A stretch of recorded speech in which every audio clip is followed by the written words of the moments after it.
वालेकुम अस्सलाम वरहमतुल्लाहि वबरकातुहू। इतना बड़ा सरप्राइज था कि मैं सलाम करना भूल गया और ऐसा तवातुर से हो रहा है कि मैं कभी कभार मिस आउट कर जाता हूँ। लेकिन सरप्राइज डे किस वजह से? भाई आज मंडे नहीं है, आज है संडे और आप सोच रहे होंगे कि हम यहाँ पर क्यों मौजूद जी, तो बताइए खटान। सबसे पहले good morning and welcome to Bakhabar Savera. और सरप्राइज डे था तो हमने सोचा आपको भी सरप्राइज देते हैं। संडे वाले दिन भी आपकी खिदमत में हाजिर होते हैं और आज इस इवेंट को सेलिब्रेट करते हैं बिकॉज हमने देखा कि 27 फरवरी 2019 तारीख में लिखा गया ये दिन।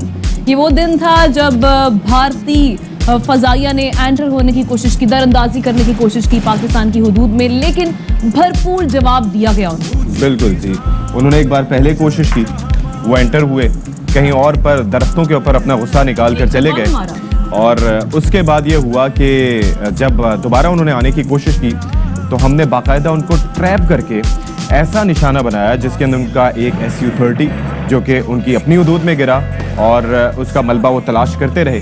और फिर उसके बाद दूसरा जो है MiG-21 बाइसन जिसको अभिनंदन साहब उड़ा रहे थे, वो पाकिस्तान की फजाई हुदूद में आया और उसको ऐसे गिराया पाकिस्तानी शाहीनों ने और फिर उसके बाद ऐसी मेहमान नवाजी की वहाँ के लोकल लोगों ने और फिर पाक फजाइया के जो शाहीनों ने उनको वहाँ से छुड़ाया और फिर चाय का एक खूबसूरत सा डिलीशियस सा जबरदस्त सा कप भी। तो आज चाय डे भी है बेसिकली। हाँ, चाय डे भी है, सरप्राइज डे भी है, इस पर बात करेंगे। आपने चाय नहीं पी? नहीं, अभी चाय आ रही है मेरी। तो पहले हम शामिल करते हैं टॉप स्टोरीज।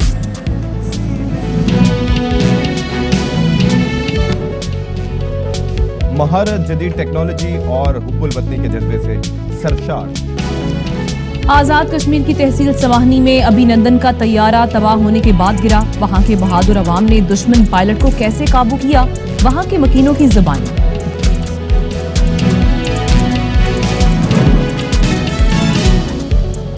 अच्छा जी, तो जो आज का सरप्राइज डे है इस पे हम भी सरप्राइज हुए। हम अपने नाज़रीन को भी सरप्राइज कर रहे हैं अपनी प्रेजेंस संडे वाले दिन शो करके। और जिस तरह से हमने तज़किरा किया कि भाई किस तरीके से हमारे शाहीनों ने, हमारी फजाइया जो है वो बेसिकली इट्स वेल इक्विप्ड, लेकिन साथ ही साथ भारत की अगर फजाइया की बात करें तो उनके तैयारी स्टेट ऑफ द आर्ट और पता नहीं क्या क्या टेक्नोलॉजी। लेकिन मसला ये है कि आपके लिए जो गनर होता है, जो गन के पीछे होता है, वो ज़्यादा मैटर करता है, टेक्नोलॉजी भी उसके साथ साथ मैटर करती है। तो हमने अपनी एयर सुपीरियरिटी भारत के ऊपर वाज़ेह कर दी, भारत को बता दिया कि भैया ये काम ना करना। और सिर्फ यही नहीं, आपने रात के अंधेरे में हम पर कोशिश की हमला करने की, जो कि नाकाम हुई। अगले ही दिन हमने बल्कि ऐलान कर दिया कि था कि आपको ऐसा सरप्राइज देंगे और दिया भी सरप्राइज। दिन की रोशनी में ऐसा भगाया तैयारों को, बल्कि अभिनंदन साहब यहाँ पर लैंड कर गए, जख्मी हालत में थे, उनकी खातिर तवाज़ो भी की, बल्कि जज्बा खैर सगाली के तहत हमने एक अमन का पैगाम दिया और उनको रिहा भी कर दिया, और वो भी फौरन। एग्जैक्टली। और हमने पासदारी की और दुनिया को ये पैगाम दिया कि पाकिस्तान अमन का ख्वाह है, जबकि भारत जो है वो खित्ते को जंग में झोंकने की कोशिश कर रहा था, लेकिन भारत को हजीमत का सामना रहा, शर्मिंदगी का सामना। सुबह इतने करारे वो उर्दू के लफ्ज, यानी कि जरा सोचिए कि हम वो जो कव्वाल जब आते हैं या सुबह सुबह सिंगिंग करने के लिए आते हैं तो उनकी आवाज भी नहीं निकल रही होती। आज तो आप आफ और है भरपूर तरीके से आप प्रैक्टिस करके सुबह से रियाज कर रही थी। आज मेरा जज्बा बहुत बुलंद है। क्या बात है। और ये कभी अभिनंदन ने सोचा ना होगा कि कैजुअल जो सेंटेंस उसने कहा था, एक ऐसे मुल्क में जाकर के जहाँ पर वो बारूद गिराना चाह रहा था, वहाँ पर तबाही मचाना चाह रहा था और वहाँ पर उसे पकड़ा गया। न सिर्फ ये कि हमारे सिक्योरिटी एहलकारों ने इसे रेस्क्यू किया, बल्कि उसकी खातिर तवाज़ो भी की, उसे चाय भी पिलाई और दैट इज फैंटास्टिक किया प्रोफेशनलिज्म का पाक फजाइया। क्या बात है। एक MiG-21 बाइसन जो है उस चाय के कप की कीमत थी। तो हम ऐसी चाय पिलाने के लिए आपको तैयार हैं। SU-30 के पायलट को भी अब वो वापस भेज देते तो उससे भी ले लेते, लेकिन अगर वो सरवाइव किए हों तो जाहिर है उनको भी हम पिलाते, खातिर तवाज़ो करते। लेकिन वो तो फ्रेंडली फायर में उन्होंने अपने हेलीकॉप्टर मार गिराया गया था, इतने वो बौखला गए थे। हाँ जी। तो बहरहाल तो ऑपरेशन स्विफ्ट रिटॉर्ट, इसमें शाहीनों ने साबित कर दिया कि वो पाकिस्तान की बेहतरीन पाक अफवाज का हिस्सा है। यानी हमने देखा कि जो महारत थी, जो रिस्पॉन्स टाइम था और जिस तरह से उन्होंने टेक्नोलॉजी का, जदीद टेक्नोलॉजी का इस्तेमाल किया और बेहतरीन फजाई फोर्स के तौर पर जो ये सामने आई थी और जज्बा हुब्बुल वतनी देखने वाला था सच्ची। तो हमारी टीम जनाब बाखबर सवेरा की पाक फजाइया के बेस कैंप पहुंची। वहां पर उन्होंने क्या देखा, किस तरह से उनको ट्रेन किया जा रहा है और किस तरह के जज्बे उनके, वो आपसे शेयर करते हैं।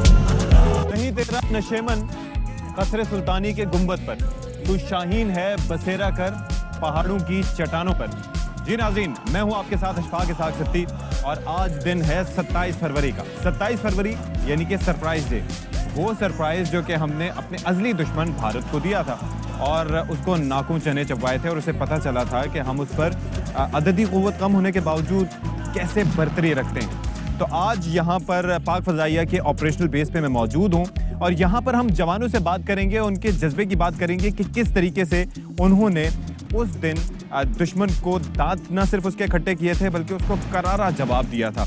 तो आज हम आपकी मुलाकात कराएंगे पाक फ़ज़ाइया के F-16 के स्क्वाड्रन शेरदिल से और शाहीनों से और मुलाकात करवाते हैं आपकी। चलिए तो जनाब, हम आज आपकी मुलाकात करवाने जा रहे हैं OC F-16 wing commander Sadullah Khan से। अस्सलाम वालेकुम जी, कैसे हैं सर? खैरियत से? आप ठीक ठाक हैं? This is the birth place of F-16। बिल्कुल। ये इसका मकसद क्या है? ये मतलब व्हाट डज इट मीन? ये है कि जितने भी हमारे F-16 के फाइटर पायलट हैं वो सारे के सारे सबसे पहले इस यूनिट में रिपोर्ट करते हैं। वो ट्रेनिंग कमांड से आ रहे होते हैं, ट्रेनर जो हैं वो उड़ा रहे होते हैं इनिशियली, लेकिन however subsequently they and up here. यहाँ से वो इनिशियल ट्रेनिंग जो F-16 की है वो पूरा कोर्स है, करिकुलम है ट्रेनिंग का, वो यहाँ से करके with in stipulated period of time और फिर वो ग्रेजुएट होकर आगे चले जाते हैं। ये मुझे बताएं कि आपको खुद F-16 उड़ाते हुए कितना अर्सा हो गया? तकरीबन 12 से 13 साल हो चुके हैं। 12 से 13 साल। तो अब भी आप जब उड़ाते हैं जहाज, वही सेम थ्रिल फील करते हैं जो फर्स्ट टाइम? एब्सोल्युटली, बिल्कुल। जो पहले दिन की थ्रिल थी वो भी आज भी वही थ्रिल फील होती है, वही एक्साइटमेंट है, वही जज्बा है, वही इमोशंस है, कोई चेंज नहीं आया। और मैं उम्मीद करता हूँ कि जिनको हम ट्रेन कर रहे हैं वो भी इस लेगेसी को इसी तरह से आगे कंटिन्यू करेंगे। अच्छा, ये जो नौजवान लड़के, जिस तरह से आपने कहा कि भाई आते हैं तो दे आर वेरी एनर्जेटिक लेकिन एक्सपीरियंस लोग होते हैं, साथ ही साथ वो जब वो मुशाक तैयार है उड़ाने के बाद वो डायरेक्टली F-16 देखते हैं, उनके क्या तासुरात होते हैं? देख के तो एक इट्स अ ड्रीम मशीन, और वो सारी ज़िंदगी यही सोचता है कि मैं कोई बड़ा होऊंगा तो F-16 फ्लाई करूंगा।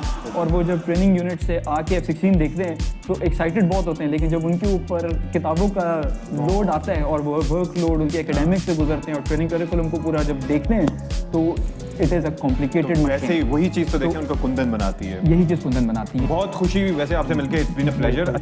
अब हम चाहेंगे कि यहाँ से उठें और आपके जो यंग, मतलब माशाल्लाह you are very young as well, बहुत ही यंग पायलट से हम चाहेंगे कि आप हमारी मुलाकात करवाएं। तो चलें फिर। अच्छा, आप माशाल्लाह सारे के सारे जो है वो गेयर अप हो रहे हैं, तो ये आपके लिबासों में ये फ़र्क क्यों है? आप ऑरेंज कलर में, ये ग्रीन से कलर में?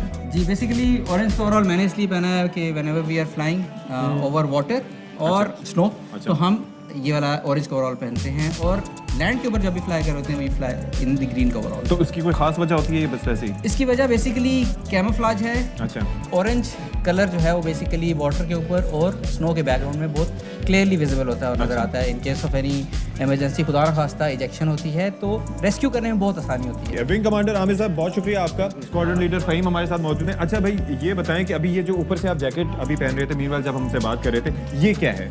ये एक्चुअली जब हम जहाज़ में बैठते हैं तो इन केस ऑफ एनी इमरजेंसी जब हम बैठते हैं ये बेल्ट के साथ कनेक्ट हो जाता है, इसको हार्नेसेस कहते हैं। तो इन केस ऑफ इजेक्शन हमारा बॉडी जो है वो पैराशूट से इसके थ्रू कनेक्ट होती है। तो पैराशूट लगा होता है जहाज़ की सीट पे, हम सिर्फ उसके हार्नेसेस कनेक्ट करते हैं। अब जब इजेक्शन होगी तो मैं पैराशूट के नीचे इसके थ्रू सस्पेंडेड हूँगा। अच्छा, इजेक्शन में जैसे आपने बटन दबाया और सीधा जी हैंडल होता है, वो आप पुल करते हैं तो वो सीट जो है वो आपके जहाज़ से निकल जाती है। In case of any contingency, अगर आपने जहाज़ नीचे जा रहा है और you want to save yourself तो। अच्छा, ये जी फोर्सेस की हम बात कर रहे थे, ग्रेविटेशनल फोर्सेस की, हम 8 Gs की 9 Gs की बात करते हैं या जो भी ग्रेविटेशनल फोर्सेस आ रही होती हैं, ये मकसद क्या है? क्या फ़र्क पड़ता है उनसे हमारे नाज़रीन के लिए? ज़रा बिल्कुल, जीज का ये कि जैसे भी like I am standing right now, तो अगर लेट्स सपोज मेरा वेट 60 kgs है, तो करंटली 60 kgs का फोर्स है मेरी बॉडी पे। जहाज में नॉर्मली जब हम 5 Gs अगर खींच रहे हैं तो 6 5 से 30, तो 300 kgs मेरी बॉडी का वेट हो जाएगा, हाथ भी उतना ही भारी हो जाएगा, पूरी बॉडी पे उतना ही लोड आएगा। ठीक है, दैट इज बेसिकली दी। तो ये सूट्स इसलिए होते हैं ताकि उसको सूट से उससे होता है कि उस ग्रेविटेशनल फोर्स से आपके ब्रेन से ब्लड निकलता है, बॉडी से भी ब्लड नीचे जाता है,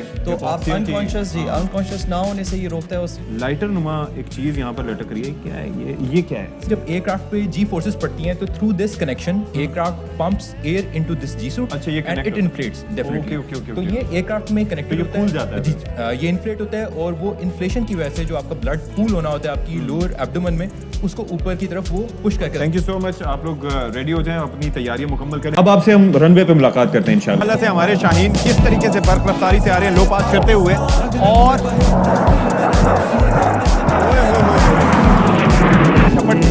झपट कर पलटना लहू गर्म रखने का है एक बहाना।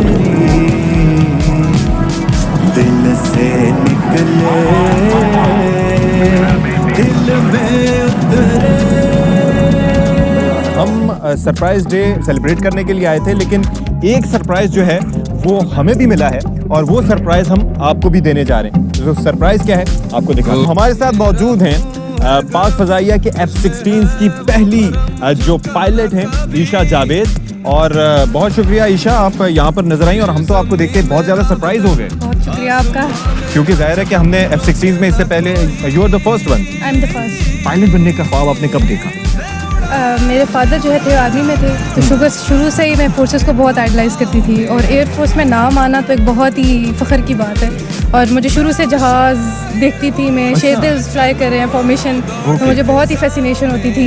आप ये 50,000 फुट से ज़ायद पे उड़ाती हैं, डर वर नहीं लगता? नहीं, डर क्यों लगेगा।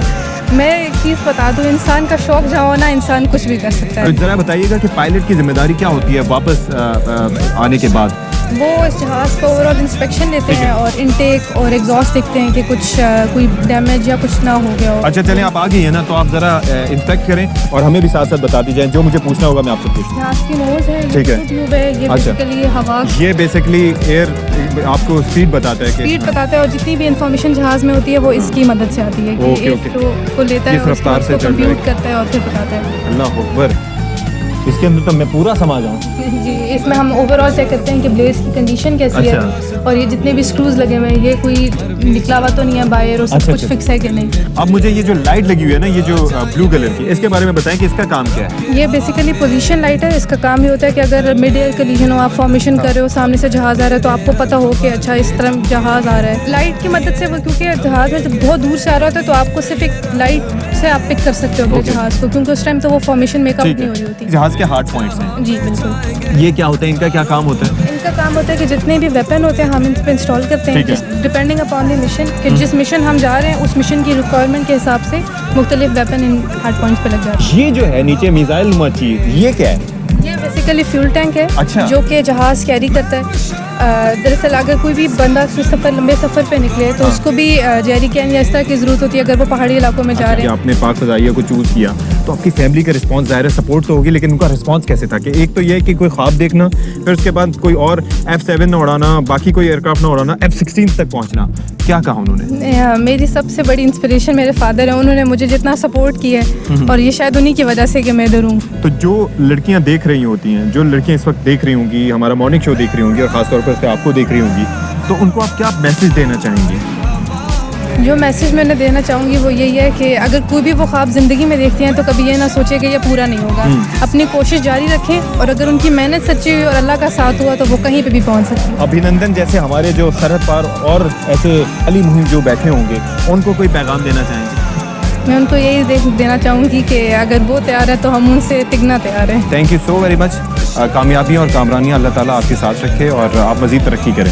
अब बात कर रहे थे हमने किस तरह से पाकिस्तान की पहली F-16 की fighter pilot flying officer Isha Javed से बात की और आपने देखा कि किस तरीके से उन्होंने अपने जज्बात का इजहार किया। लेकिन इस सोफिस्टिकेटेड मशीन को उड़ाने में जिस तरह से पायलट का बड़ा अहम किरदार होता है, लेकिन उसके साथ साथ उस मशीन को उस काबिल में उसकी मेंटेनेंस के ज़रिए रखना, उसकी उतनी काबिलियत बरकरार रखना कि वो एफिशिएंटली परफॉर्म कर सके और जाहिर है कि दुश्मन के ऊपर अपनी धाक बिठा सके, उसके लिए उसकी मेंटेनेंस का बड़ा अहम किरदार है। हमारे साथ मौजूद है स्क्वाड्रन लीडर और senior engineering officer Zeeshan Akhtar साहब। बेसिकली क्या क्या चीज़ें हैं जो आप चेक करते हैं जो कि इमीडिएटली SOPs का हिस्सा है कि भाई ये चीज़ें लाजमी तौर पर चेक करनी है बिफोर द नेक्स्ट फ्लाइट? जैसे ही जहाज़ वापस आता है तो सबसे पहला काम हम ये करते हैं कि जहाज़ के जो हैं वो जो मेजर सर्फेसेज हैं उनकी इंस्पेक्शन करते हैं। टायर्स की इंस्पेक्शन करते हैं, हाइड्रोलिक्स में सर्विस होता है उसकी इंस्पेक्शन करते हैं, फ्यूल चेक करते हैं कितना फ्यूल है और जनरल ओवरलुक जहाज़ की चेक करते हैं कि कोई डैमेज या किसी तरह का कोई इशू तो नहीं है जहाज़ के साथ। अच्छा। उसके बाद जहाज़ की रिफ्यूलिंग होती है और सारे प्रेशर्स चेक होते हैं जो इसमें एमरजेंसी प्रेशर्स होते हैं, जो कुछ एक्यूमुलेटर्स के प्रेशर्स होते हैं, वो सारी चीज़ें चेक होती हैं और उसके बाद जहाज़ जो है नेक्स्ट मिशन के लिए रेडी होता है। तो आपको कितनी खुशी हुई थी जब अभिनंदन का जहाज़ क्रैश हुआ था और उसको हमने चाय पिलाई थी? आप कितने खुश थे इंजीनियरिंग के शोबे के हवाले से अगर बात करें? बिल्कुल, हमें जो है वो हम खुशी जो है उसको डिफाइन नहीं कर सकते जितनी हमें खुशी हुई थी। और जो है हम 8-10 साल से मैं इस जहाज़ के ऊपर काम कर रहा हूँ और कई दफ़ा हमने जो है इंडियन फाइटर्स के अगेंस्ट टेक ऑफ किया, लेकिन वो जहाज़ वापस चले जाते थे डर के। लेकिन उस दिन जो अल्लाह ताला ने हमें इज़्ज़त दी, उसके ऊपर जो है ना वो जितना भी हम अल्लाह का शुक्र अदा करें कम है। और वो आज तक जब भी हम वो सोचते हैं तो हमारे रोंगटे खड़े होते हैं। उन्हें पता नहीं था ना कि हम हाथ लगा के बैठे हैं। बहुत शुक्रिया जी ज़ीशान अख्तर साहब, आप हमारे साथ मौजूद रहे और बड़ा अच्छा लगा कि आप जैसे केपेबल लोग यहाँ पर मौजूद हैं जो कि माशाल्लाह ऐसी सोफिस्टिकेटेड हाईटेक मशीन्स को मैनेज कर रहे हैं और जिसकी वजह से हमारी फ़ज़ाइया जो है वो it's one of the best. Thank you so much for being. क्या बात है जी, वहाँ से मुझे इजाज़त और यहाँ पर मेरी आमद। हाँ जी, हाँ, मज़ा आ गया। नहीं, बहुत ही डिटेल्ड पैकेज था और वेरी इनक्रेडिबल एक्सपीरियंस। लेकिन आप अकेले कैसे चले गए, बस मुझे ये बताया ना। बस हमने कहा कि एक खातून पायलट वहीं पे होनी चाहिए थी। मदिया को हमने भिजवा दिया, आपको हमने यहीं बिठाए रखा। हमने कहा यहाँ पर भी कोई कला संभाले। अच्छा, नेक्स्ट टाइम फिर देखते हैं तो आप छुड़ा दें। मैंने अकेले ने थोड़ा कला संभाला हुआ, आप मेरे साथ मौजूद हैं, मुझे भी वहाँ पे होना चाहिए था। मैं भी जाके वहाँ पे ये इनक्रेडिबल एक्सपीरियंस एंजॉय करती। आपके लिए मशाक तैयार मंगवाते, लेकिन वो शायद वहाँ पर था नहीं। बहुत लेकिन ये बात है कि आप चले रिकॉर्ड करके आए, हमने देखा और हमें खुद सीखने को मिला। तो जनाब अब मैं जरा ARY की फैंटास्टिक सिटी एंजॉय कर लूँ, तो ब्रेक ले सकती तब तक। Will take a break. Break के बाद आते हैं, मीनवाइल कॉफी और टी एंजॉय करते हैं।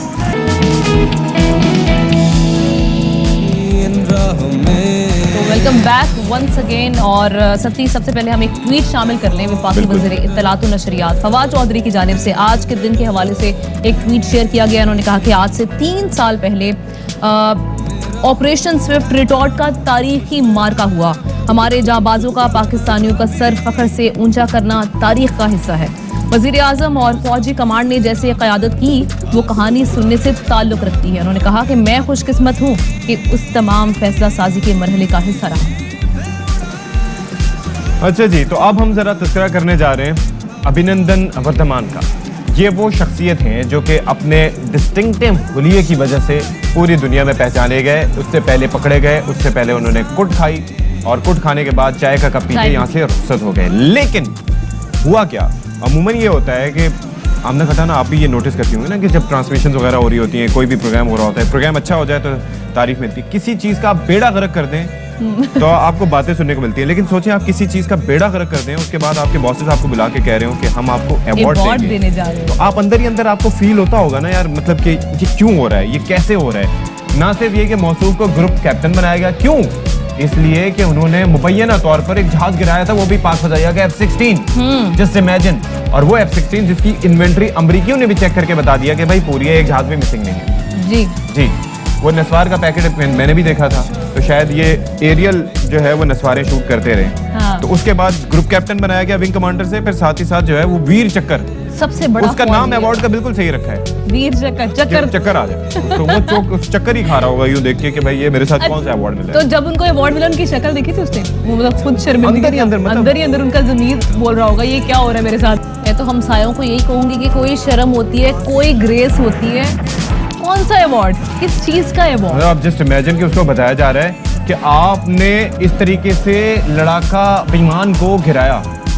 वाकई किसी लड़ाका बेईमान को गिराया होगा, तैयारा नहीं गिराया था उन्होंने, और उनके चेहरे से ये वाज़ेह था। वो जब कह रहे हैं तारीफ करें कि आपने अपना अज़्म और हौसला कायम रखा, वो आगे से कह रहे हैं मैं वाकई लॉस्ट थे। अच्छा, वो जो है नरेंद्र मोदी साहब बैठे हुए कह रहे हैं हमें तो सब पता है ना क्या किया इसने, मास्क में छुपाए रखो अपनी मुस्कुराहट और अपनी शर्मिंदगी। और कह रहे हैं कि इससे जो हमारे बाकी फौजी हैं उनको बहादुरी और इनकी देखे मजीद कॉन्फिडेंस मिलेगा। भाई उनके चेहरे पे उनकी बॉडी लैंग्वेज तो देखे, कौन सा कॉन्फिडेंस दिख रहा है आपको। कॉन्फिडेंस मिलेगा, कॉन्फिडेंस हमने दिखाया आपको, जो हमारे स्क्वाड्रन लीडर जिन्होंने इनका अभिनंदन का जहाज गिराया, और हसन साहब, उसके बाद नोमान साहब। जस्ट इमेजिन के भाई उनका कॉन्फिडेंस, उनकी बॉडी लैंग्वेज देखो और सीखो। अभिनंदन के जितने भी जो एयरक्राफ्ट में जितने मिसाइल्स थे वो सारे के सारे इंटैक्ट थे। यानी कि कोई मिसाइल अभिनंदन के उसके एयरक्राफ्ट से कोई फायर भी नहीं हुआ था। ये सारी की सारी डिटेल्स प्रूफ हमारे पास मौजूद हैं। लेकिन बात ये है कि जो मुल्क एक F-16 नस्वार की पुड़िया के ऊपर इतनी बड़ी सियासत करने की कोशिश कर सकता है, उससे क्या वहाँ की फौज से, वहाँ की फजाइया से क्या तवक्को रखी है? सती करने दें, वो खुद भी जानते हैं, पूरी दुनिया जानती है ये झूठा, सबके सामने ये प्रूफ हो गया। बहरहाल 27 फरवरी को जब ये जहाज LOC के करीब जो जिला भिम्बर था, तहसील समानी, वहाँ पर क्या सूरत हाल हुई जब ये जहाज गिरा।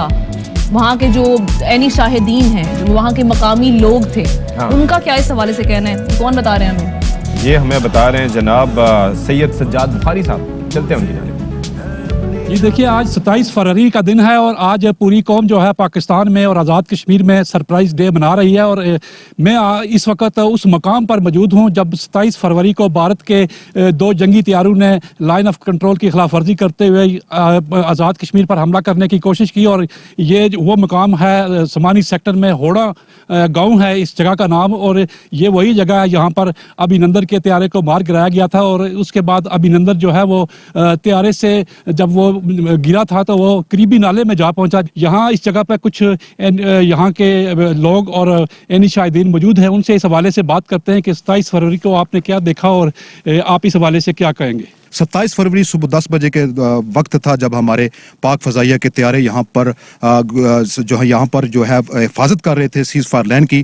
तो 2 तैयारे थे जो इंडियन आर्मी के जो थे, उन्होंने वायलेशन करते हुए यही seize fire line समानी Azad Kashmir को उन्होंने क्रॉस किया। वायलेशन करते हुए जब उन्होंने क्रॉस किया तो हमारे जो तैयारे थे उन्होंने फौरी तौर पर एक्शन करते हुए अभिनंदन के जहाज़ को भी यहाँ पर मार गिराया। अभिनंदन का जहाज़ इसी मकाम पर आकर जो है वो तबाही से 2-4 हुआ। एक जो तैयारा था वो मकबूजा रियासत जम्मू कश्मीर में जाकर तबाह हुआ। आज का ये जो दिन है 27 फरवरी का, यहाँ पर लोग अपने घरों में खसूसी तौर पर चाय बनाते हैं और लोगों को पेश करते हैं, क्योंकि भारत में तो आज मातम का समा है, तो यहाँ पे इस दिन को सेलिब्रेट किया जाता है। और ये जितना भी पूरी तहसील समानी है या हौड़ा गाँव है, यहाँ पे चाय के हवाले से आज स्पेशल डे है कि लोग जो भी आए उन्हें हम फ्री में चाय पिलाएं। नाराए तकबीर। जी बिल्कुल, ये वही जगह है जहाँ पर अभिनंदन का तैयारा गिरा था और यहाँ के मकामी अफराद की आपने बात सुनी है और उनका यही कहना है कि भारत अगर आइंदा भी यहाँ पर घुसने की कोशिश करेगा तो जो लाइन ऑफ कंट्रोल पर बचने वाले कश्मीरी हैं वो पाक फौज के शाना बशाना चलकर भारत को हमेशा दंदान चिकन जवाब देने के लिए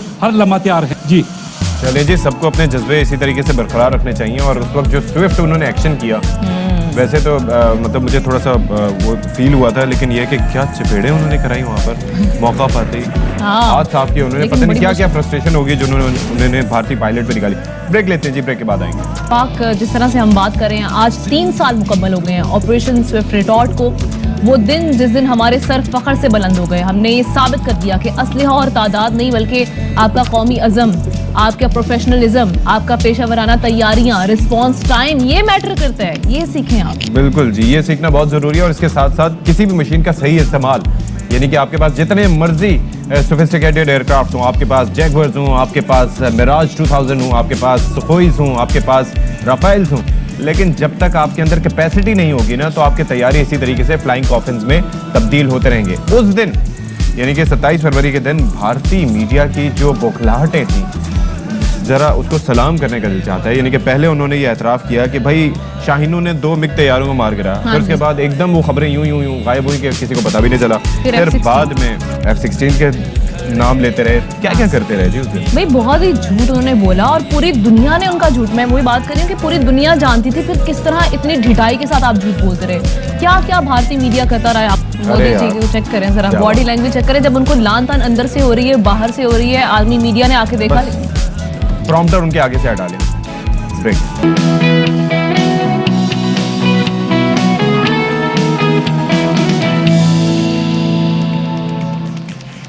अच्छा जी, बाखबर सवेरा में एक बार फिर से खैर मकदम है। और अब बात हम करने जा रहे हैं, वैसे आज का दिन इतवार का दिन है, वैसे इतना हैपनिंग डे नहीं होता सियासी नुक्ता नज़र से बात की जाए, लेकिन मार्च से पहले मार्च शुरू होने जा रहे हैं। मार्च से पहले मार्च शुरू होने जा रहा है। अभी आपने जो इतवार की बात की है, ये super Sunday, super busy Sunday होने वाला है, सुपर एक्साइटिंग संडे भी होने वाला है। एक्साइटिंग कैसे?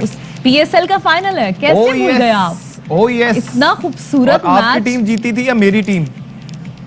मेरी टीम जीती थी। मैंने किसको सपोर्ट किया था? आपने इस्लामाबाद यूनाइटेड को सपोर्ट किया था। और इस्लामाबाद यूनाइटेड, लेकिन मैच उनके मुंह से छीन लिया लाहौर कलंदर्स ने। आखिरी ओवर जो था, ओह माय गॉड, आखिरी बॉल पे जो शॉट लगा था जिसपे वो आउट हुए थे, बस इतना सा रह गया, रन आउट हुआ। उसके बाद अच्छा हमने कहा पक्का ये 6 है, पक्का 6 है, लेकिन बाउंड्री पे कैच।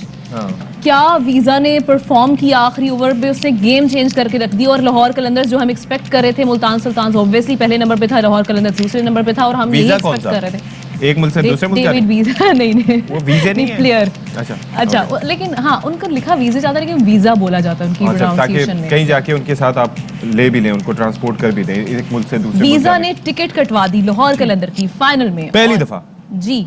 और अब देखें जी, आज मुल्तान सुल्तान जीते या लाहौर कलंदर्स जीते, बहुत मजे का आज सुपर। मैं मुल्तान सुल्तान के साथ हूँ। अच्छा चलें ठीक है, नहीं आपकी टीम है, लाहौर सपोर्ट मेरी करें है, खुल के। लेकिन मुझे पता है वो पहले नंबर की टीम है, लेकिन इसलिए आप करें। लेकिन आज हो सकता है कि आज हम मैच का पांसा पलट दे, क्योंकि हमने इस्लामाबाद यूनाइटेड वाले मैच में भी पांसा तो पलट दिया। बहरहाल इसके अलावा जो आज मसरूफियात होंगी सारा दिन, सियासी तौर पे भी ये संडे बड़ा ही एक्टिव किस्म का संडे होने वाला है। सबसे पहले हम टॉप स्टोरीज शामिल करते हैं।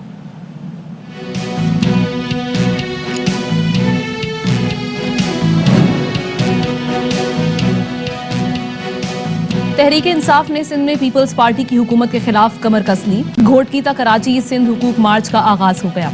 27 अजला से होता हुआ काफिला 9 रोज में कराची पहुंचेगा। पीपल्स पार्टी की वफाकी हुकूमत के खिलाफ लॉन्ग मार्च की तैयारियां मुकम्मल। काफिला आज मज़ार कायद से इस्लामाबाद के लिए रवाना होगा। बिलावल क़यादत करेंगे। 34 अजला का सफर 10 रोज में तय होगा। सियासी गहमा गहमी की बात करते हैं, ये क्या हो रहा है? पाकिस्तान तहरीक इंसाफ पीपल्स पार्टी के खिलाफ मार्च कर रही है, पीपल्स पार्टी पाकिस्तान तहरीक इंसाफ के खिलाफ मार्च कर रही है। तो 37 पे जरा नजर डालें, रोशनी डालें। मैं डाल रहा हूँ, इस पे रोशनी डालें। मैंने डाल ली नजर। अच्छा जी, अब रोशनी के लिए बत्ती जरा बकौल आमना खटाना के बत्ती यानी कि लाइट को नीचे करें। अच्छा। लेकिन बात यह है कि नजर तो हम डाल रहे हैं, लेकिन सोच रहे हैं कि ये ऐसे ऐसे आपस में एक दूसरे को क्रॉस भी करेंगे क्या? क्या ऐसा होगा कि दरमियान में वो घोटकी वाला इधर आ रहा होगा, ये वाला उधर जा रहा होगा, रास्ते में जैसे ट्रेन जब गुजर रही होती हैं तो लोग हाथ हिलाते हैं, ऐसा कुछ होगा नहीं होगा? पता नहीं ये होता है या नहीं होता, लेकिन बहरहाल शाह महमूद कुरैशी साहब और वफाकी वजीर अली जैदी की ज़ेर क़यादत 27 अजला से होता हुआ 9 रोज में ये जो काफिला है घोटकी से कराची पहुंचेगा। और जो हमने देखा कि हुकूक सिंध मार्च के लिए ये जो मार्च कर रहे हैं, मार्च तो अभी आया नहीं, लेकिन मार्च से पहले मार्च शुरू हो गया। लेकिन मार्च में जारी रहेगा ना? हाँ जी। अब मुतालबा ये है कि 15 बरस से सिंध में लूट मार जारी है, अवाम को इस हुकूमत से निजात दिलानी है, ये कहना है वजीर खारजा शाह महमूद कुरैशी साहब का, वफाकी वजीर अली जैदी साहब का, और पाकिस्तान तहरीक इंसाफ का ये मौकिफ जो है वो सामने आया है। वक्त आ गया है, आप इस गुलामी से आज़ादी हासिल करें। 15 साल सिंध के हकूक पर टाका डाला गया। बिलावल, सिंध के लोग पूछ रहे हैं हमारे हकूक का हिसाब। तो 15 साल की लूट मार का एहतसाब का वक्त आ गया है। सिंध के लोगों तैयार हो? मार्च में चलोगे? अपने हकूक के लिए लड़ोगे? खान सिंध तैयार है, सिंधी तैयार है। तो जी इस हुकूक सिंध मार्च के हवाले से आपको एक बात बता दें कि जो कंटेनर इसमें आ रहा है, वजीर आज़म इमरान खान साहब ने जो 126 दिन धरना दिया था, ये वही कंटेनर लाया जा रहा है। ओह, हाँ जी। तो नताइज भी वैसे ही होंगे? नताइज देखते हैं क्या होते हैं। बहरहाल क्या होगा इस मार्च में, कहाँ तक पहुंचा ये मार्च और आज का क्या प्लान है, इस हवाले से बता रहे हैं हमारे नुमाइंदे फैजुल्ला खान। फैजुल्ला, क्या गहमा गहमी देख रहे हैं इस वक्त, क्या प्लान है? जी, पाकिस्तान तहरीक इंसाफ के हुकूक सिंध मार्च का आज दूसरा रोज़ है और मार्च के शुराका सक्खर से शिकारपुर, जैकबाबाद और कश्मीर के लिए रवाना होंगे। वफाकी वज़ीर अली जैदी और वज़ीर ख़ारजा शाह महमूद कुरैशी इस मार्च की सरबराही करेंगे। पाकिस्तान तहरीक इंसाफ के कराची के MNAs और MPAs भी इस मार्च का हिस्सा हैं। तहरीक इंसाफ के कारकुन भी इस मार्च में शामिल हैं और ये मार्च आज सिंध के 3 शहरों में जाएगा, जहाँ मुख्तलिफ़ मकामात पर अवामी इज्तिमात से खिताब करेंगे शाह महमूद कुरैशी और अली जैदी, और जो दीगर मकामी क़यादत है सिंध की वो उन शहरों में अवामी इज्तिमात से खिताब करेगी। इस्तकबालिया कैंप्स लगाए गए हैं शिकारपुर में, जैकबाबाद में, कश्मीर में। आज का पड़ाव जैकबाबाद में होगा। मार्च के शुराका जैकबाबाद रुकेंगे और उसके बाद तीसरा रोज़ जो होगा दीगर मकामात के लिए रवाना होंगे। कारकुनों में जोशो खरोश पाया जाता है और वो खासी तैयारी के साथ इस मार्च का हिस्सा बने हैं। गुज़िश्ता रोज़ कम्मू शहीद से इस मार्च का आगाज़ हुआ था और उसके बाद पन्नू आकिल, मीरपुर माथेलो, घोटकी से होता हुआ ये सक्खर पहुंचा, जहां पर जलसे से PTI के कायदीन ने खिताब किया। रात ये सक्खर में रुके और अब सक्खर से इस मार्च का दूसरा मरहला जैकबाबाद, कश्मीर और शिकारपुर के लिए शुरू होगा। जी चलें जी, तो तैयारियां इनकी तो जारी हैं। दूसरी जानिब पीपल्स पार्टी भी आज पाकिस्तान तहरीक इंसाफ की हुकूमत के खिलाफ कराची से इस्लामाबाद का लॉन्ग मार्च शुरू करेगी और कहा यह जा रहा है कि ये लॉन्ग मार्च वो है जो कि ज्वाइन करेगा PDM के मुबैना तौर पर, मुमकिना तौर पर जो लॉन्ग मार्च होगा उसको। तो दे आर इंटरकनेक्टेड समहाउ। हाँ जी। और बिलावल भुट्टो जरदारी साहब ने इस हवाले से बात की थी और उन्होंने ये कहा था कि जी अगर इमरान खान साहब इस्तीफा दे देते तो हमें लॉन्ग मार्च या अदम एतमाद की ज़रूरत पेश ना आती। बहरहाल हमारे नुमाइंदे अरबाब चांडियो बिलावल हाउस कंटेनर वहाँ पर पहुँचे, जो कंटेनर वहाँ पर पहुँचा क्योंकि मज़ार कायद से निकलेगा और 34 अजला से होता हुआ ये जो लॉन्ग मार्च है ये पहले लाहौर जाएगा, उसके बाद इस्लामाबाद जाएगा। क्या गहमा गहमी है वो आपको दिखाते हैं।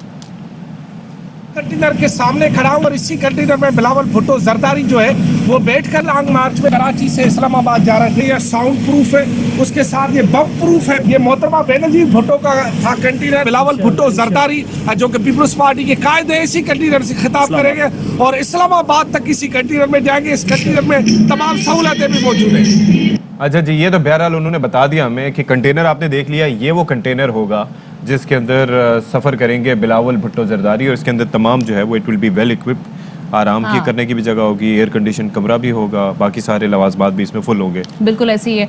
और पीपी रहनुमा पाकिस्तान पीपल्स पार्टी के चेयरमैन बिलावल भुट्टो जरदारी इस हवाले से काफ़ी पुरअज़्म दिखाई दे रहे हैं।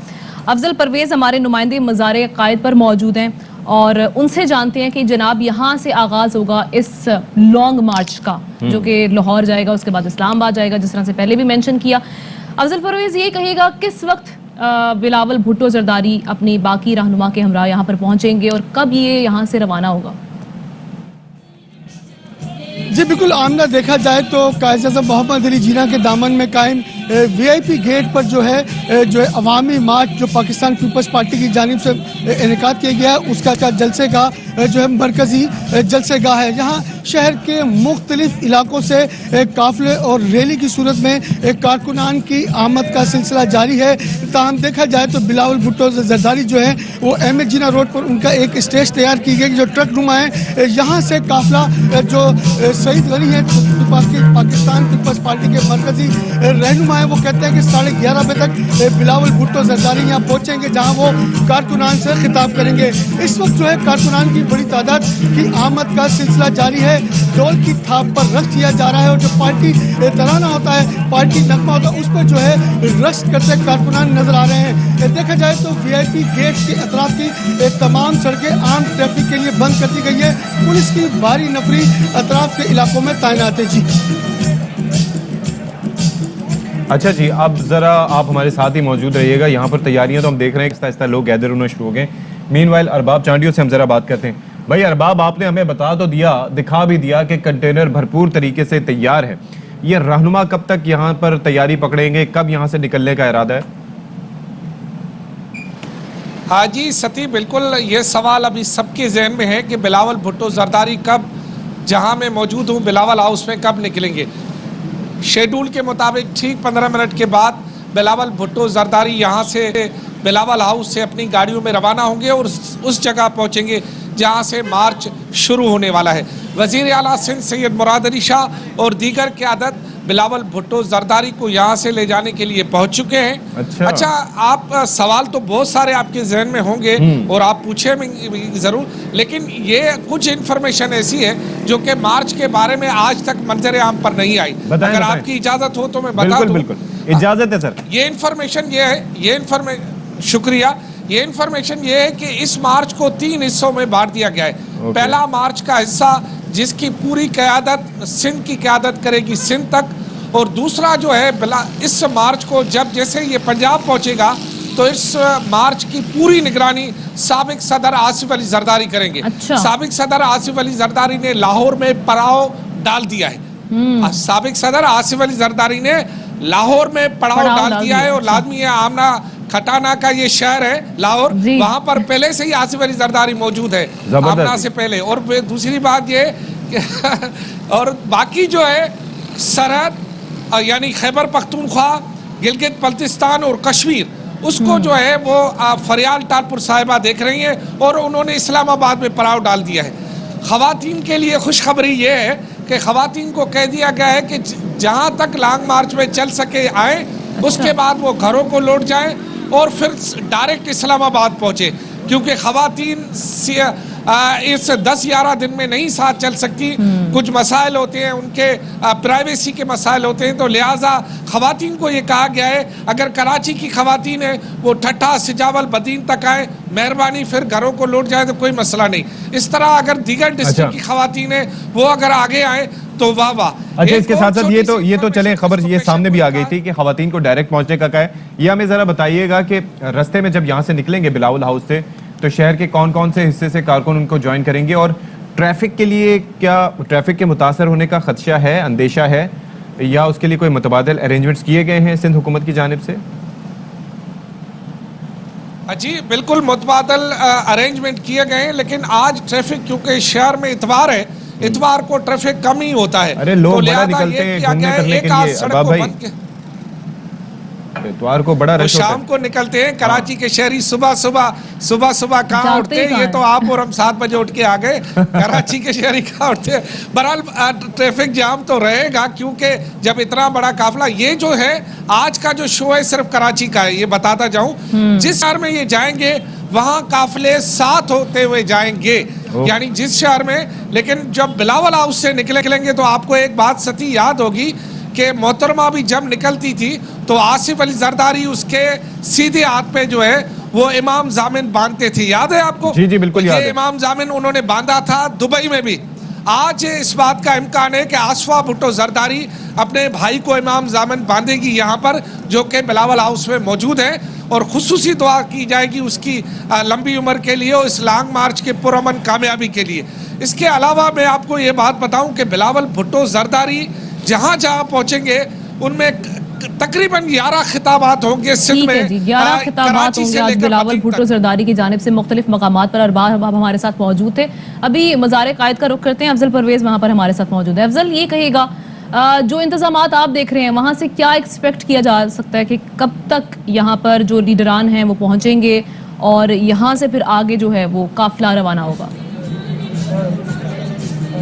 जी बिल्कुल, आमना देखा जाए तो 2 जो है रास्ते बनाए गए हैं। वीआईपी गेट्स पर जो है एम ए जिना रोड पर जो है पाकिस्तान पीपल्स पार्टी के जो मरकजी रहनुमा हैं वो वहाँ से आते हैं, जबकि जो रैली में शिरकत करेंगे अवामी मार्च में उनके लिए जो है पीपल्स सेक्रेटरीट जो है जो यूनिवर्सिटी रोड कहलाता है वहाँ से आते हुए काफिला जो है जलसे गाह की तरफ दाखिल होगा। मेरा कैमरामैन अदील अगर वो दिखा सके तमाम मनाजिर के पस मंजर में आप देख सकते हैं कि उस तरफ के बड़ी तादाद में गाड़ियों का काफिला जो है इस वक्त पीपल्स सेक्रेटरीट से जलसे गाह की तरफ आ रहा है और हद निगाह तक गाड़ियां ही गाड़ियां दिख रही हैं। गाड़ियों की तादाद का अंदाजा लगाना मुश्किल है, क्योंकि जो है इस वक्त सिंध सेक्रेटरीट तक गाड़ियां जो है पहुंच चुकी हैं। उसके साथ साथ देखा जाए तो 2 रोड बनाए गए हैं जो कि जो अवामी मार्च में शिरकत करने वाली गाड़ियां हैं वो खड़ी होंगी, जबकि बिलावल भुट्टो जरदारी के लिए तैयारियां आहिस्ता आहिस्ता वो कहते हैं ना कि अपना मोमेंटम पकड़ रही हैं। अफजल परवेज ने हमें सूरत हाल से आगाह किया, हमारे साथ अरबाब चांडियो भी मौजूद थे। बहुत शुक्रिया आप साहिबान का। कहते हैं 15 से 20 मिनट में ये सिलसिला शुरू होगा लोगों के निकलने का, लेकिन अभी it will take much more time, क्योंकि संडे का दिन है, लोग भी आहिस्ता आहिस्ता मोमेंटम पकड़ेंगे। फिर देखते हैं, आज का दिन बड़ा वैसे हैपनिंग वाला है। बिल्कुल बहुत ज़्यादा हैपनिंग वाला है। और वही बात हम कर रहे थे कि यहाँ से पाकिस्तान तहरीक इंसाफ कराची पहुँच रही है, कराची में अलग हैपनिंग हो रही होगी, वहाँ पर इस्लामाबाद पहुँच रहे हैं पाकिस्तान पीपल्स पार्टी वाले। तो जनाब ये गहमा गहमी जो है ये हम देखते रहेंगे, आइंदा आने वाले दिनों में भी बहुत ज़्यादा होगी, लेकिन आज का जो संडे है वो इंतहाई मसरूफ़ हमें दिखाई दे रहा है। बिल्कुल जी, बहुत मसरूफ़। और आज जो तहरीक है उसका संग बुनियाद रख दिया गया है, यानी कि पॉलिटिकल तहरीक सिंध हुकूमत के खिलाफ पाकिस्तान तहरीक इंसाफ की, और पाकिस्तान तहरीक इंसाफ की सिंध हुकूमत के खिलाफ, और फिर उसके बाद पीपल्स पार्टी की वफाकी हुकूमत के खिलाफ आगे पीडीएम भी ज्वाइन करेगी। अच्छा। तो दमादम मस खलंदर के चांसेस बकौल शेख रशीद साहब जो कि पहले कहा करते थे वो काफ़ी दिखाई दे रहे हैं।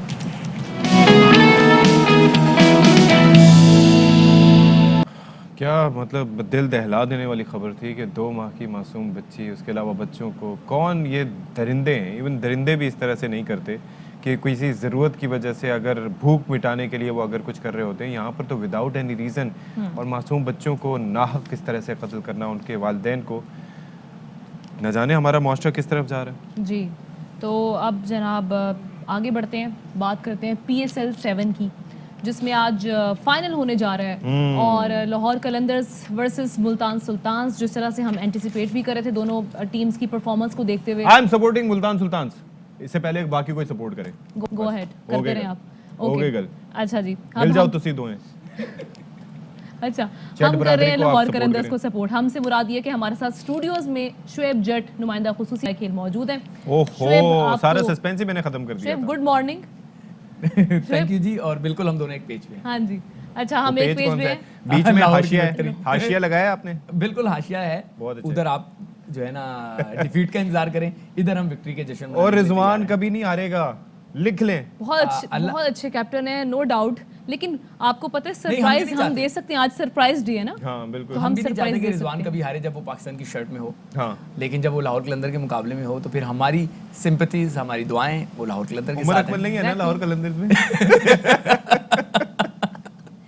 जी नहीं। अच्छा शोएब, आज के मैच के हवाले से थोड़ा स्टैट्स को देखते हुए बात करते हैं, क्योंकि ऑब्वियसली 10 में से कोई भी टीम ऐसी नहीं है जो 9 मैचेस जीते हो। मुल्तान सुल्तान्स बहुत ही स्ट्रॉन्ग टीम है। दूसरी जानिब लाहौर कलंदर्स ने 6 मैचेस जीते हैं 10 में से, लेकिन हमने मुल्तान सुल्तान्स को हराया हुआ है पहले। और जिस तरह से इस्लामाबाद यूनाइटेड के साथ जो हमारा मैच था, जो जिस तरह हमने से हराया हुआ है, मैच सीगा सुने। लाहौर कलंदर्स ने मुल्तान सुल्तान्स को जो मैच हराया, उसके बाद जो इस्लामाबाद यूनाइटेड के साथ जो लास्ट मैच हुआ है, यानी आखिरी गेंद तक जो फाइट हुई है और जो मैच छीन लिया, आज कुछ ऐसा हो सकता है लाहौर कलंदर्स इस तरह से पांसा पलट सकता है मैच का? देखिए प्लेयर्स को देखते हुए भी। पहले मैं ये समझता हूँ आमना सती कि आज पाकिस्तान में क्रिकेट की जीत का दिन है। ऑस्ट्रेलिया जो है वो आई एक लंबे अरसे के बाद, और फिर आज पीएसएल भी देखें, दीगर जगह पे जहाँ जहाँ पीएसएल हुई वहाँ कोविड के इश्यूज़ की वजह से मैचेस थोड़े से डिस्टर्ब हुए, लेकिन एक मतलब सख्त माहौल में या कोविड सर्कमस्टांसिस में एक लीग का मुकम्मल हो जाना बगैर रुके यकीनी तौर पे काबिल सताइश है। तो आज जीते कोई भी टीम, बुनियादी तौर पे तो पाकिस्तान की क्रिकेट आज जीत गई है, ऑस्ट्रेलिया को होस्ट कर रही है और पीएसएल ग्रेट। और उस्मान ख्वाजा ने जो बड़ी तस्वीरें वगैरह भी शेयर की हैं, सब कर रहे हैं यार। अच्छा, और इससे हटके मैं ये कह रहा हूँ पीएसएल से रिलेटेड ही मैं ज़रा ये करना चाह रहा हूँ। हाइप इतनी नहीं थी, लेकिन उसके बावजूद इवेंट अच्छा हुआ। कराची किंग्स के हवाले से काफ़ी मुझे अफसोस ये हुआ कि प्लेऑफ से भी पहले टीम का निकल जाना, that was a major setback. ये ऐसे ही है कि किसी वर्ल्ड कप के इवेंट में पाकिस्तान पहले बाहर आ जाए तो सारे लोग, पूरी दुनिया पाकिस्तान की क्रिकेट देखना चाहती है, तो कराची किंग्स की क्रिकेट भी जो है ना वो लोग देखना चाहते थे। तो अनफॉर्चुनेट हुआ कि कराची किंग नहीं है, वरना माहौल बना रहता। देखिए कराची और लाहौर का जो माहौल है वो शायद लाहौर और मुल्तान का नजर नहीं आ रहा। मैं ये नहीं कह रहा कि मुल्तान वाले क्रिकेट से प्यार नहीं करते, लेकिन ये दोनों जो सिटीज़ हैं इनका कोई नेक्स्ट लेवल होता है। मुल्तान वाले भी बहुत ज़्यादा इंजॉय करते हैं। अगर ये फाइनल कराची लाहौर का होता, आप इमेजिन करेंगे तो वो अब क्या दूसरा भी कोई तकरीबी नारा लगा सकते हैं ना, जनूबी पंजाब वर्सेस तख्ते लाहौर। सियासी नारे तो कोई भी लग सकते हैं। नहीं बिल्कुल, आप देखिएगा आज का मैच बड़ा अच्छा होगा, कांटे का मुकाबला होगा। हम ऐसे नहीं कह सकते, जिस तरीके से स्टैट्स को अगर आप देखें तो बिल्कुल एक बार ही मुल्तान हारी है और वो भी लाहौर नहीं हराया है, लेकिन स्टैट्स होती बदलने चलो एक टेक्निकल सवाल वो ये कि दोनों में से कौन सी टीम जो है अपने अपने शोबे में बेहतर है, लाइक बैटिंग में कौन बेहतर है और बॉलिंग में कौन सी बेहतर है, और फील्डिंग को देखते हुए दोनों टीम्स में से कौन सी टीम तगड़ी है? देखिए फील्डिंग तो पाकिस्तानियों के सबकी अच्छी होती है माशाल्लाह, बहुत ही अच्छी होती है, सबसे ज़्यादा अच्छी हो जाती है। ये बॉलिंग और बैटिंग का मुकाबला है। एक तरफ शाहीन शाह अफरीदी, हारिस रऊफ जैसे बॉलर्स मौजूद हैं, तो दूसरी तरफ रिजवान, रोसो, शान मसूद, उस तरह के बैट्समैन मौजूद हैं।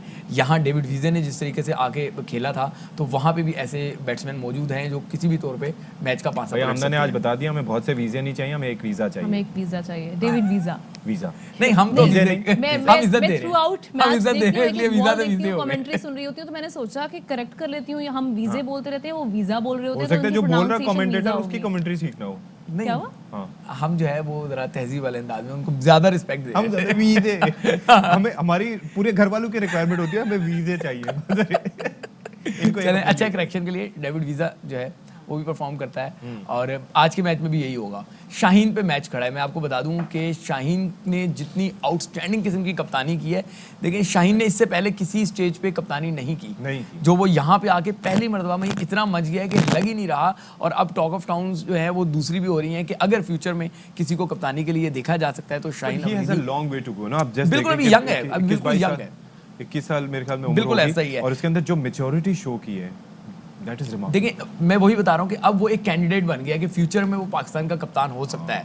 इस टाइम नजरें जो हैं वो रिजवान पे हैं कि बाबर पाकिस्तान के लिए लंबा अर्सा कप्तानी करें। अगर बाबर किसी मैच में दस्तयाब नहीं होते तो रिजवान उनको लीड कर लेते हैं। रिजवान के पीछे जो है वो शाहीन शाह अफरीदी भी खड़े हैं, तो एक बड़ी अच्छी बात है कि पाकिस्तान के पास जो है वो कैप्टन मटेरियल अब आ रहा है। अच्छा, फाइनल प्रेडिक्शंस, वैसे मैंने तो अपनी टीम को सेलेक्ट कर लिया है कि मुल्तान सुल्तान्स जो हैं वो मैं उनको सपोर्ट करूंगा। आपके पास ऑप्शन क्या बचा है? हम ऑप्शंस के लिए जाने नहीं चाहते। देखिए कराची किंग्स अगर इवेंट में हो तो हम कराची के साथ खड़े हैं, कराची नहीं है तो फिर लाहौर ऑब्वियसली, क्योंकि उससे भी कोई डिफरेंस नहीं होता। मैं मुल्तान को भी सपोर्ट करती हूं। दोनों टीम्स पाकिस्तान। एक थाली और इसके अंदर बैंगन नहीं, हाँ, तो वो ना बने। नहीं जो सही बात है। मैं तो कराची को भाई कराची को आखिर में support करूंगी। ऑस्ट्रेलिया की टीम आ रही है, what do we expect? Match शुरू हो रहा है 4 मार्च से पिंडी में, बिल्कुल तैयारियां क्या है? यार मैं समझता हूँ कि एक बड़ा सीरियस कंसर्न है, ऑल्दो के लोग इससे एग्री नहीं करेंगे। हमारे लड़के कंटिन्यूसली पीएसएल खेल रहे हैं, पीएसएल खेलने के बाद सिर्फ 4 दिन का गैप है और 4 दिन के बाद आपको टेस्ट मैच खेलना है। तो ये ना समझिएगा कि आपने जिस तरीके से जनूबी अफ्रीका को काबू कर लिया था, श्रीलंका को काबू कर लिया था, ऑस्ट्रेलिया आसान हरीफ होगा। ऑस्ट्रेलिया सब कॉन्टिनेंट में खेलना अब जानता है, उनके बल्लेबाज, उनके पास क्विक बॉलर हैं। तो ये मुकाबला जो पाकिस्तान और ऑस्ट्रेलिया का होगा किसी तौर पर भी वन साइडेड नहीं होगा, बड़ा कांटे का मुकाबला होगा। आपको एक्स्ट्रा ऑर्डिनरी एफर्ट्स देने होंगे अगर जीतना है, वरना फिर चलें जी। 24 साल बाद ऑस्ट्रेलिया की टीम फाइनली पाकिस्तान पहुंच गई है और जिस तरह से आप बता रहे हैं कि तैयारियां भरपूर हैं। जितने भी तेज हों विकेट तो हमने बना दिया। दुबई जो उसकी रावलपिंडी की विकेट है वो हमेशा पेसर्स को सपोर्ट करती है, आप जो मर्जी कर लें उसको। चलें श्वेत जट आपका शुक्रिया अदा करेंगे। और पीएसएल पे भी हमने बात की और ऑस्ट्रेलिया की टीम जो पाकिस्तान पहुंच गई है उसका भी आगे जो सीरीज खेलने जा रहे हैं उस पर भी हमने बात की है। अभी हमारे पास क्या ब्रेकिंग न्यूज़ है? हमारे पास वज़ीर आज़म पाकिस्तान इमरान खान का एक ट्वीट है जिसमें वो लिखते हैं कि मुल्क और कौम की सलामती के लिए पुरज़्म और गैर मुतज़लज़ल हैं, मुज़ाकरात और सफारतकारी से तनाज़ात के हल पर यकीन रखते हैं, मुज़ाकरात से हल को कभी भी कमज़ोरी की अलामत नहीं समझना चाहिए। वज़ीर आज़म ने कहा कि हमने भारत को बता दिया जब 27 फरवरी को उसने हमले का इंतखाब किया, कौम के साथ अफवाज हर सतह पर जारहियत का जवाब देंगी और गालिब आएंगी। ओके जी, तो ब्रेक का वक्त आ गया। हाँ जी, ब्रेक लेते हैं।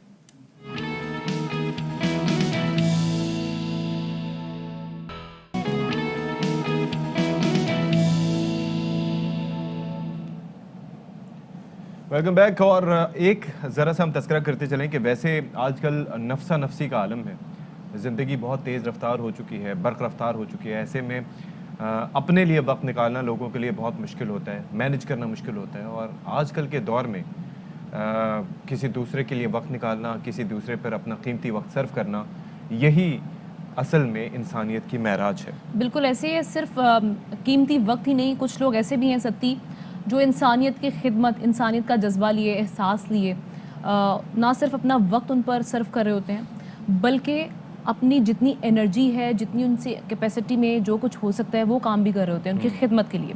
तो जनाब ऐसी ही एक खातून है रज़िया सेहतू, जो कि टंडू मोहम्मद ख़ान से इनका ताल्लुक़ है। गुज़श्ता 25 साल से यतीम बच्चों की 3 कमरों के कच्चे घर में उनको संभाल रही हैं। इनके पास 20 यतीम बच्चे हैं जिनकी परवरिश वो सिलाई मशीन की कमाई से कर रही हैं। और साथ ही साथ इनका एक भाई भी रिक्शा चलाकर इनकी मदद कर रहा है। और इनके पास 3 बूढ़ी ख़वातीन भी हैं जो कि बेवा हैं, वो इनको अपनी माँ समझकर इनकी खिदमत कर रही हैं। तो इसी पर हम ज़रा बात कर लेते हैं कि ये जज्बा आखिर कैसे आया और इस मुश्किल वक्त में जब अपना गुजारा चलाना भी मुश्किल है, दूसरों को सपोर्ट करना ये कैसे कर रही हैं। तो हमारे साथ इस वक्त मौजूद हैं बाहिम्मत खातून रज़िया सेहतू। तो रज़िया, बहुत शुक्रिया आपने हमारे लिए वक्त निकाला। ये कैसे ख्याल आया? अपनी मुश्किलात सारी अपनी जगह, ज़िंदगी वैसे ही बड़ी मुश्किल है, ऐसे में आपने सोचा कि इस तरीके से लावारिस बच्चों को पाला जाए, कैसे हुआ ये सब? काम तो पहले मेरी अम्मी कर रही थी, उस बच्चे तो बहुत सारे हैं लेकिन उस बच्चों में एक ऐसी बच्ची हमारे पास आई निदा, जो बहुत अजीब किस्म थी। जब हमें मिली थी 2 दिन की थी, वो बिल्कुल एक मछली की तरह, जैसे मछली के बच्चे होते हैं ऐसे हो गई निदा। और उस टाइम मेरी शादी भी हो रही थी, मुकर्रर शादी का टाइम भी हो गया था। मैंने ससुराल वालों को यही कहा, तो हमें एक बच्ची माजूर है उसको लेके आना है। तो उसने यही कहा, भाई हम यतीम और पता नहीं कहाँ के गंदगी के बच्चे का कैसे पाल सकते हैं।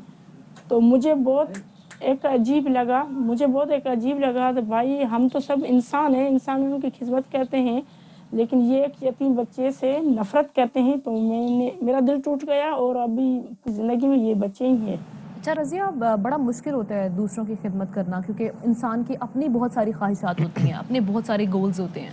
तो आपकी अपनी ख्वाहिशात को मद्देनज़र रखकर दूसरों के लिए खिदमत करना, इस हवाले से क्या शेयर करना चाहेंगे आप? मेरा भी एक ख्वाब था, जब मैं स्कूल कॉलेज में पढ़ती थी, बहुत अच्छे सहेली थी जो मेरे साथ पढ़ते थे। तो मेरा यही ख्वाब था तो मैं टीचर बनूं या डॉक्टर बनूं, मेरा भी अच्छे घर में शादी हो जाए।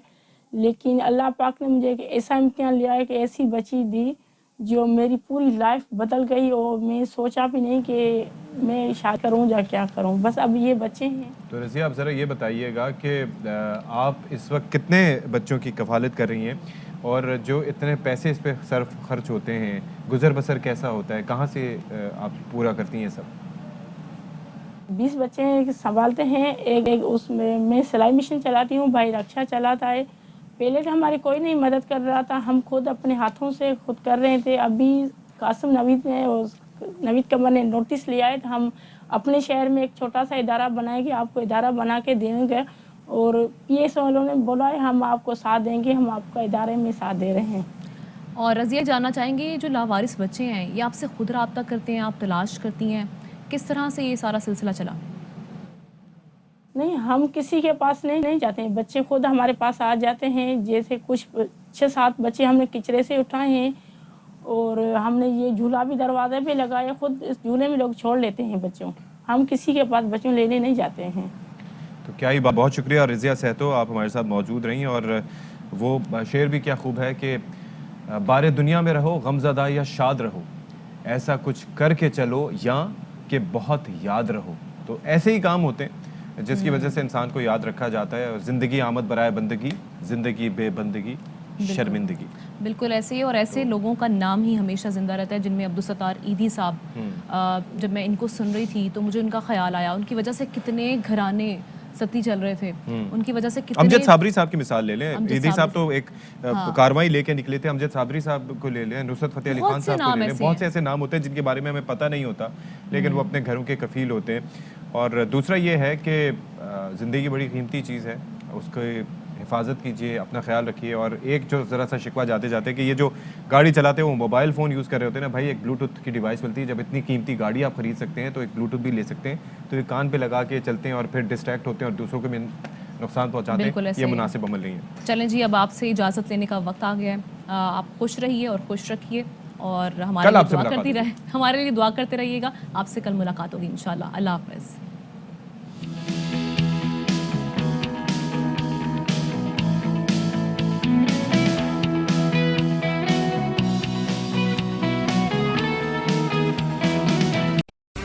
अहम तरीन खबरें अब एक क्लिक की दूरी पर, आपके पसंदीदा टॉक शोज हों या अहम मुल्की या गैर मुल्की शख्सियात की न्यूज कॉन्फ्रेंसेस, हर लम्हा बाखबर रहने के लिए सब्सक्राइब करें हमारा YouTube चैनल। मौसम की सूरत हाल हो या खेल के मैदान से खबरें, अपने मोबाइल फोन से मुल्की और बैनुल-अक़वामी अहम खबरों तक रसाई के लिए डाउनलोड कीजिए मोबाइल ऐप। बावसूख ज़राए से मुसद्दिका खबरों, तज्ज़ियों और तबसरों से मुस्तफ़ीद होने के लिए विजिट कीजिए पाकिस्तान की सबसे बड़ी न्यूज वेबसाइट www.arvynews.tv।